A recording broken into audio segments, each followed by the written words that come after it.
ಕರುವದೊಳು ಅತ್ಯಧಿಕ ಗರುಷದೊಳು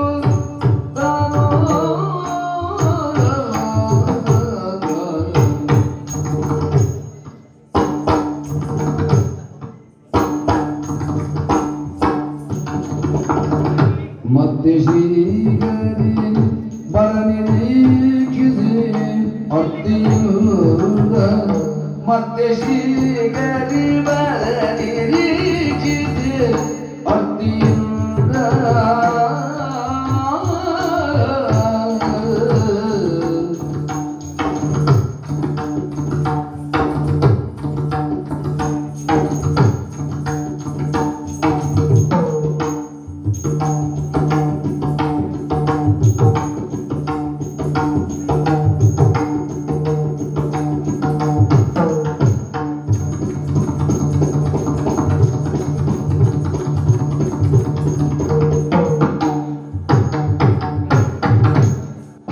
ಮತ್ತೆ ಶ್ರೀಗರಿ ಬರನಿರೀಕ್ಷಿಸುತ್ತ ಅರ್ತಿಯುದ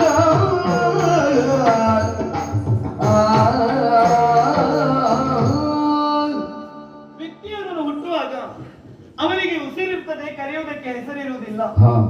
ಅದೇ ವ್ಯಕ್ತಿ ಸಾಯುವಾಗ ಅವನಿಗೆ ಉಸಿರಿರುವುದಿಲ್ಲ. ಜೀವನದಲ್ಲಿ ಏನು ಸಾಧಿಸ್ತಾನೋ ಸಾಧನೆ ಹೆಸರಿರುವಂತದ್ದು ಶಾಶ್ವತವಾಗಿರ್ತದೆ. ಸಾಧನೆಯ ಹಾದಿಯಲ್ಲಿ ಸತ್ಯಭಾಮಿ ಇದ್ದಾನೆ ಎನ್ನುವುದಕ್ಕೆ ಜ್ವಲಂತ ಸಾಕ್ಷಿಯೇ ನೀವೆಲ್ಲರೂ. ಕಾರಣ ಏನು? ನಾನು ಬರುವಾಗ ನೀವೇನು ಹೇಳಿದ್ರು? ಚಿತ್ತ ಸತ್ರಾರ್ಜಿತನ ಕುವರಿ. ಮದುವೆಯಾದ ಬಳಿಕ ಒಂದು ಹೆಣ್ಣನ್ನು ಕರೆಯುವುದು ಹೇಗೆ? ಇಂಥವರ ಹೆಂಡತಿ ಅಂತ ಹೇಳುವುದಾ, ಇಂಥವರ ಮಗಳು ಅಂತ ಹೇಳುವುದಾ? ಅಧಿಕೃತವಾಗಿ ಇಂಥವರ ಹೆಂಡತಿ ಅಂತ ಹೇಳುದು. ಆದ್ರೆ ನನಗೆ ಹಾಗಲ್ಲ. ಸತ್ರಾರ್ಜಿತನ ಕುವರಿ ಸತ್ಯಭಾಮ, ಅದು ನನ್ನ ಯೋಗ್ಯತೆ.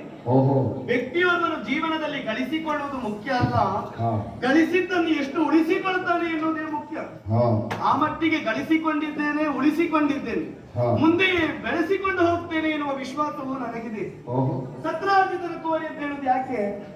ಅದೊಂದು ಗುಟ್ಟು ಸ್ವಾಮಿ. ಮದುವೆ ಆದ ಮೇಲೆ ಹೆಣ್ಣಿಗೆ ಗಂಡನ ಮನೆಯಲ್ಲಿ ಒಂದು ಗೌರವ ಸಿಗಬೇಕಾ?